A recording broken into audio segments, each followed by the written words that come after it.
Welcome back. So good to see you. Okay, we'll do it. Get us in. We're ready. Okay. All right. Put us in, coach. Cue Mr. Kool-Aid. Is that what his name? Kool-Aid Man. Kool-Aid Man. Oh, yeah.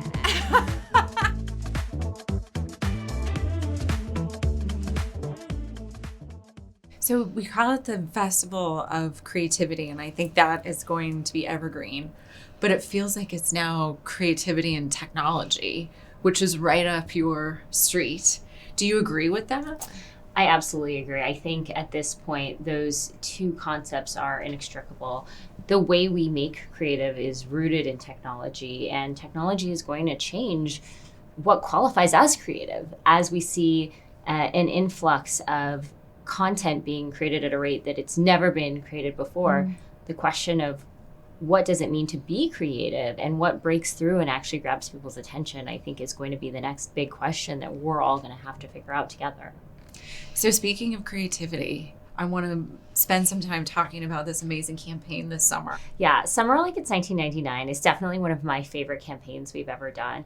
Coming off the success of our big game campaign this year, we learned this lesson that when we had a big idea, a stretchy idea, we could get the whole team rowing in a single direction and actually create our own gravitational force that would pull in partners and help us not only grow our business and the brand, but also generate some revenue. So we said, how do we do that again? How do we create this momentum even without a catalyzing media event like that? Our idea for Summer was this rooted in the insight that many millennials and also some Gen Z have either nostalgia or faux-stalgia, as I like to call it. Oh my God, I love that. You know, I love that. Little branded term there, but nostalgia or faux-stalgia for simpler, happier times. I think we all look back in the past through rose-colored glasses, and 90s nostalgia is so present in fashion and music and culture. We also felt like there's some economic nostalgia for a time when things were cheaper and more accessible, groceries especially, feeling not such a burden. And so we said, let's tap into this. And so our idea was Summer Like It's 1999 with prices from 1999. And we actually went back and looked at the CPI and said, okay, what is the difference between prices today and in 1999? And the answer is 47.2% difference. So, whoa. Yeah, it was a little shocking. It's so funny because as early on this week, I heard on the stage that it's the marketer's job to bring the joy. And like, just as you're talking about it, I'm thinking there's nothing but joy in that campaign. Was your team just over the moon to work on it? Yeah, I really agree with that. Our work is so much better when we're having fun. You can actually feel it in the campaigns when we like the idea, when we're having fun, and the work is 10x better. And I think this was a great example of that. What do you think the key attributes of talent need to be going forward? And for a young marketer that's here, how would you advise them on how to grow their skill set to be ready to lead in this world? I think you have to be a multi-sport athlete. So I started my career actually at Deloitte. I was an S&O analyst, and that really taught me the fundamentals of business and frankly, the fundamentals of working really hard towards an outcome with a team. At each stage in the journey, I learned a new lesson, whether that was about driving growth, learning how to work with a creative team, learning how to speak the language of data science and engineering.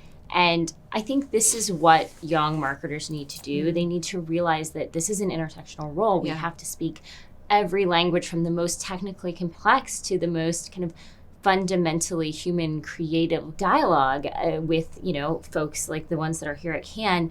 And I think challenging yourself at every step and never getting comfortable. If I had to identify one theme throughout, it's that the minute something starts to feel comfortable or easy is the minute you need to stretch yourself, take on a new challenge, and keep pushing yourself to grow.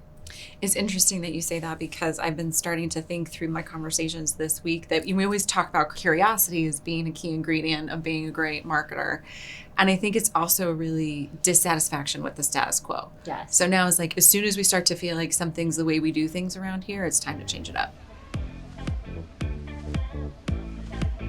When you think about the future, tell me what are your predictions for retail media? I think the future of retail media is going to be about consolidation.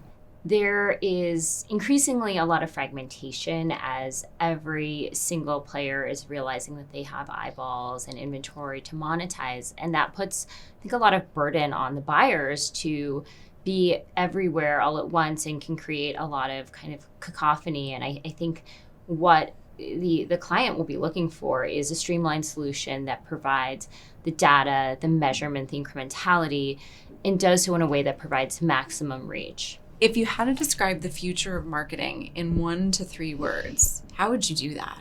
Breaking through in a world of infinite content. With AI, we will literally have no limit to the amount of content created. And then the question is, where should the consumer spend their limited moments?